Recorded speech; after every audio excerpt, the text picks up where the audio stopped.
Hola, bienvenidos a una nueva clase de educación para la ciudadanía.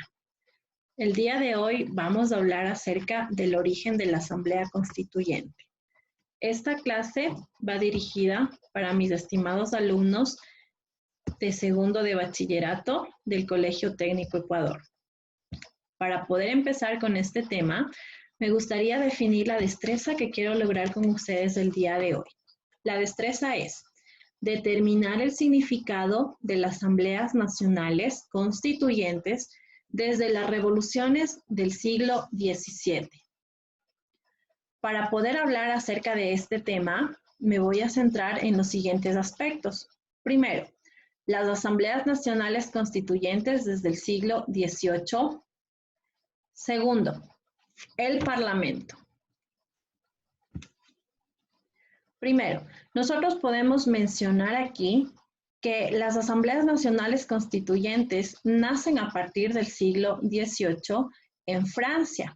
Recordemos un poco la historia de Francia. Sabemos que en 1789 afecta una gran crisis en este territorio derivada por las sequías, por las malas cosechas. Y obviamente esto tuvo un efecto sumamente importante en cuanto a la vida de la gente del pueblo. Es decir, esto llevó a la población a la miseria, dejó a la gente sin oportunidades para poder ejercer un trabajo digno, sin oportunidades a los agricultores de poder producir para mantenerse.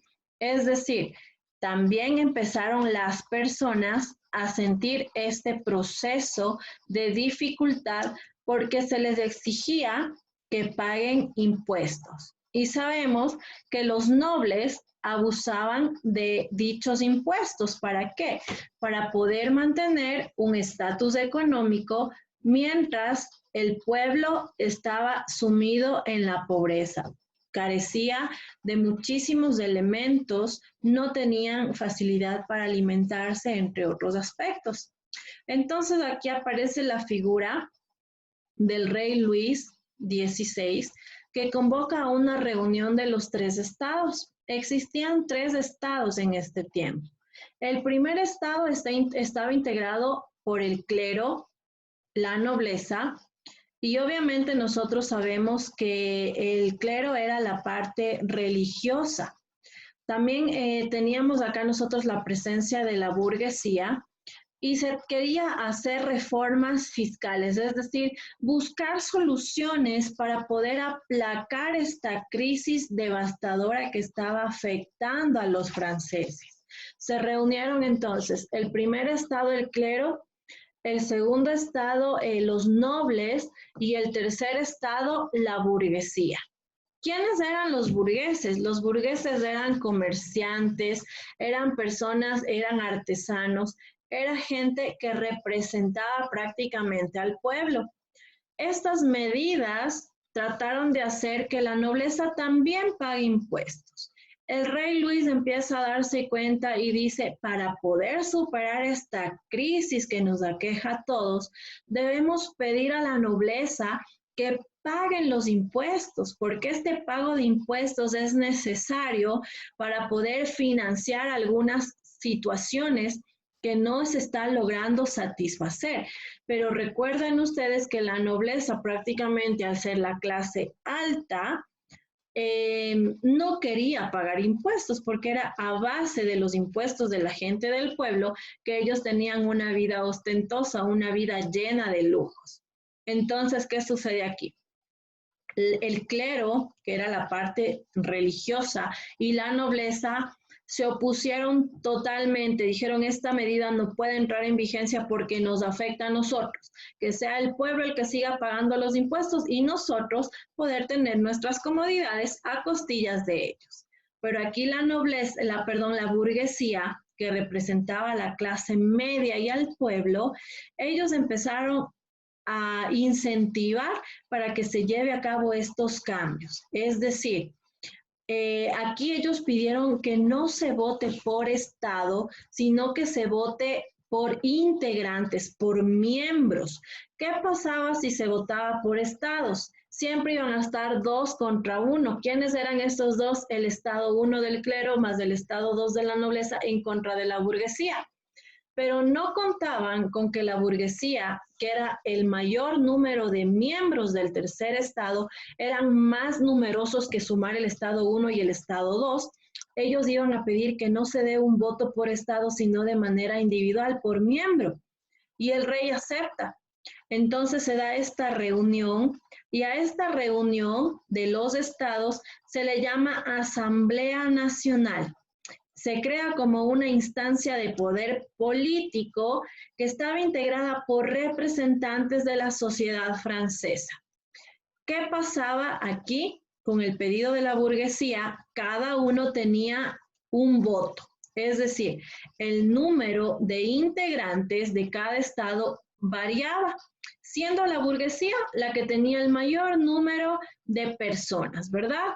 Entonces, ¿qué sucede? Se somete a votación y obviamente la burguesía logra ganar y aplicar estas nuevas reformas. Se reconoce así a la Asamblea Nacional Constituyente como la única autoridad. El pueblo estuvo de acuerdo por primera vez con todas estas decisiones que se tomaron, porque obviamente la burguesía en ese tiempo no estaba en la cúspide de la pirámide social, estaba en una parte media y representaba también al pueblo. Eran comerciantes, eran artesanos, era clase media. Entonces, ¿qué sucede? El pueblo dice, perfecto, estas decisiones son excelentes. Nosotros necesitamos que se reconozca a esta Asamblea Nacional Constituyente como la única autoridad, incluso por encima del rey. Y es aquí cuando empiezan a darse algunos cambios. Para poder continuar con esta clase, me gustaría muchísimo que ustedes puedan observar un video donde nos va a ayudar a comprender más acerca de lo que estaba sucediendo en ese entonces en Francia.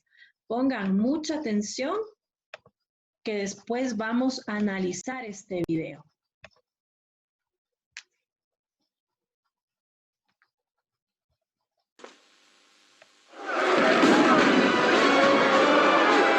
La victoria en la Bastilla desata el irrefrenable torrente de la revolución. La gente ha desafiado a su rey y ha ganado. No hay vuelta atrás. Como símbolo de la derrota del feudalismo, la gente, hombres, mujeres y niños, atacan y destruyen la Bastilla con sus propias manos, ladrillo feudal a ladrillo feudal. Están empezando a desmantelar el pasado. Los franceses querían destrozar la Bastilla lo más rápido posible, pero no tenían la posibilidad de usar explosivos poderosos. Así que esto se hizo muy despacio, pero con un ímpetu tremendo. Se repartieron los ladrillos y se vendieron como símbolos de la demolición del despotismo. La energía en las calles da un nuevo ímpetu a la Asamblea Nacional. En pocos días se escribe una nueva constitución llamada la Declaración de los Derechos del Hombre y del Ciudadano. En este atrevido documento, las arcaicas distinciones de clases son abolidas y todos los hombres son considerados totalmente iguales.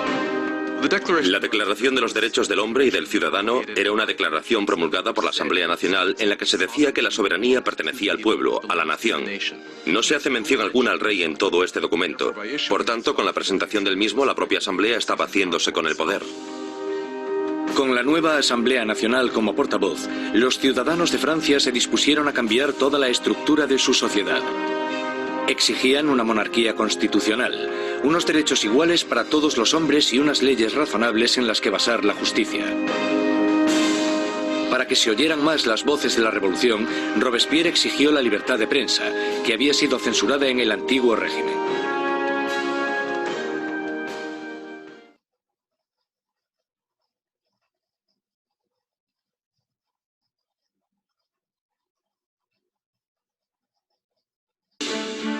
$60.000 personas inician la marcha, llevándose de Versalles carros y carretas de harina de la despensa real. El carruaje real es escoltado todo el camino hasta París. El rey y la reina son obligados a ir a París con las cabezas de los guardas que habían sido masacrados en el castillo.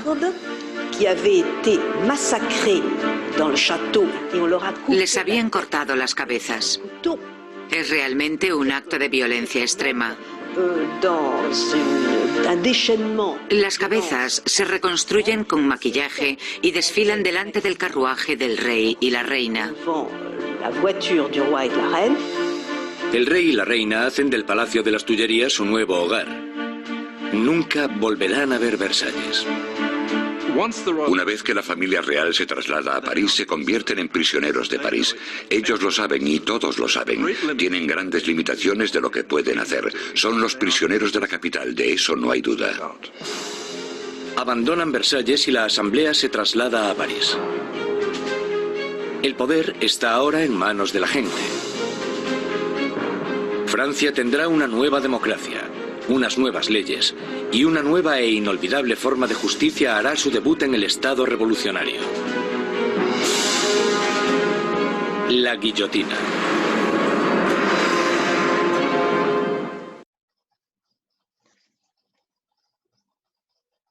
Perfecto, mire, acabamos de ver nosotros un video que prácticamente nos hace un resumen del proceso de Revolución Francesa que se vivió y los grandes cambios que se realizaron. Dentro de estos grandes cambios nosotros podemos decir que se firma por primera vez lo que conocemos como los derechos del hombre y del ciudadano. Es aquí cuando se define que todos los ciudadanos varones están en una misma posición.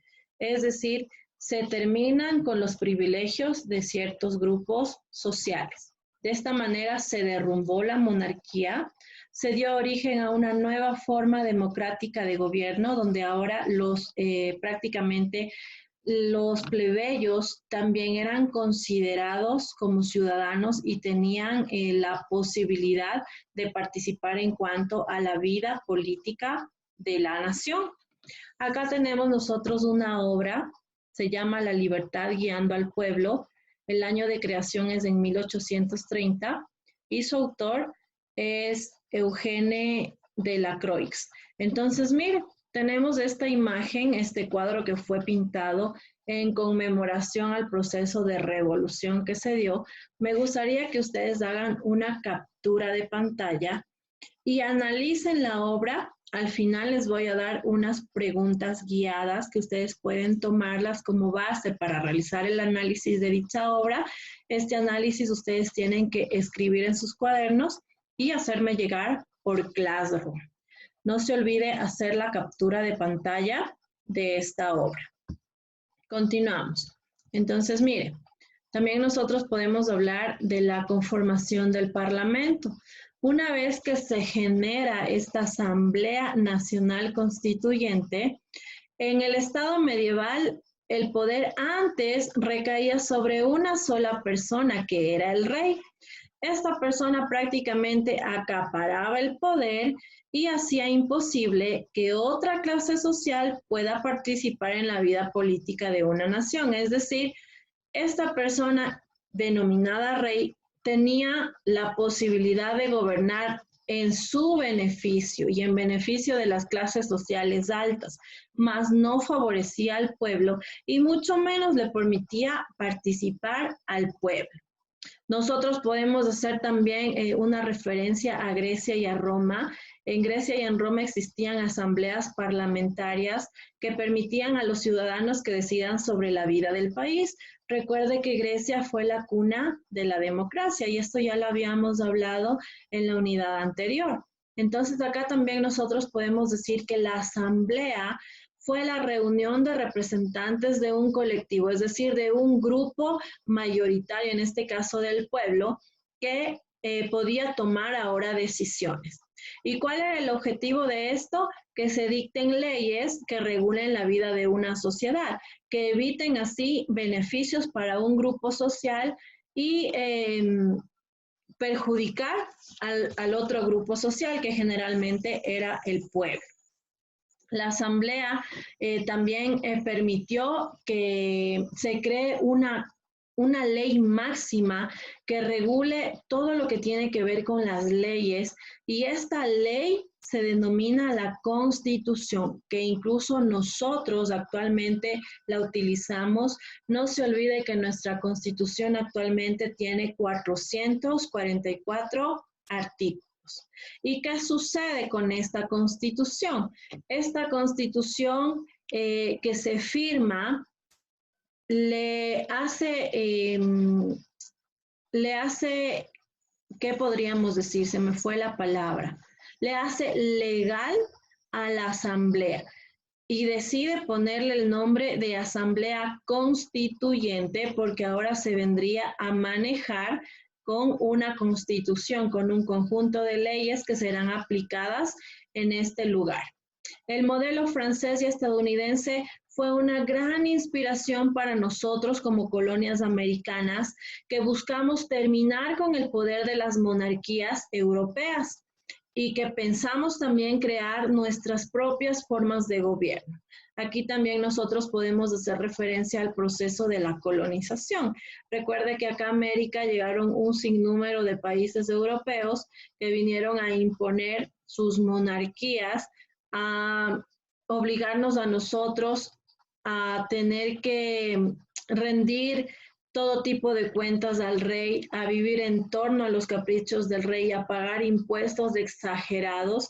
Por lo tanto, este modelo francés de Revolución Francesa y el modelo de la independencia estadounidense sirvieron de inspiración para que nosotros tengamos la oportunidad de lograr nuestra independencia, sacar definitivamente las monarquías y crear nuestra propia forma de gobierno. De esta manera surgen los nuevos estados americanos basados en los ideales de libertad y bajo criterio de división de poderes. Es decir, aparecen aquí la división de poderes como son el poder ejecutivo, legislativo y judicial. Esto hace que ya no se centre el poder en una sola persona, sino que existan 3 instituciones reguladoras de gobierno que eviten que una sola persona se beneficie a sí misma, y estas 3 instituciones empiezan a trabajar en beneficio del pueblo. En Europa se adopta la figura del Parlamento como una instancia de decisión política y la figura del rey deja de tener todo el poder, convirtiéndose en una figura decorativa. Es decir, el rey deja de ser la parte fundamental, la parte central de gobierno, y empieza acá a pasar esta importancia al Parlamento. Y este Parlamento empieza a tener una figura mucho más importante que el rey. Ahora el rey simplemente es un adornito que sirve para representar una figura de poder, pero ya no tiene el máximo poder. Acá nosotros me gustaría que ustedes realicen algunas actividades para poder cimentar este conocimiento que les acabo de explicar. Me gustaría a ustedes que realicen un análisis crítico sobre la obra que les presenté de la Revolución Francesa. Este análisis lo van a hacer en un mínimo de 8 líneas porque van a tomar en cuenta los siguientes parámetros. Si usted quiere ampliar algo más, está perfecto, por mí no hay problema. Primero, ¿por qué la mujer lleva la bandera de Francia en la mano derecha y un arma en la mano izquierda? Esto es en base al análisis, a su interpretación, lo que usted piensa, qué quiso representar el autor en esa obra. La segunda, ¿por qué la mujer está desnuda y descalza? ¿Cuál será el factor para que esa mujer traiga su pecho desnudo y se encuentre sin zapatos? Y la tercera, ¿por qué hay niños en la obra? ¿Por qué existe la participación en este proceso de revolución también de niños? Entonces me gustaría que ustedes tomen como base estas 3 preguntas, pero si usted tiene algún otro tipo de criterio o le llama la atención algo más de esta obra, puede hacerlo, puede realizar el análisis. No se olvide, esta es la obra, La libertad guiando al pueblo. Me gustaría que tomen la captura de pantalla para que puedan realizar dicho análisis. Recuerde que en la parte superior tenemos también el enlace del video, donde usted nuevamente puede ingresar, puede observar nuevamente para que tenga más claro el panorama. Bueno, espero que les haya gustado esta clase. Con ustedes he terminado el día de hoy, esperando verles en una próxima oportunidad y deseándoles muchísimos éxitos. Que tengan un excelente día. Me despido de ustedes y espero verles pronto.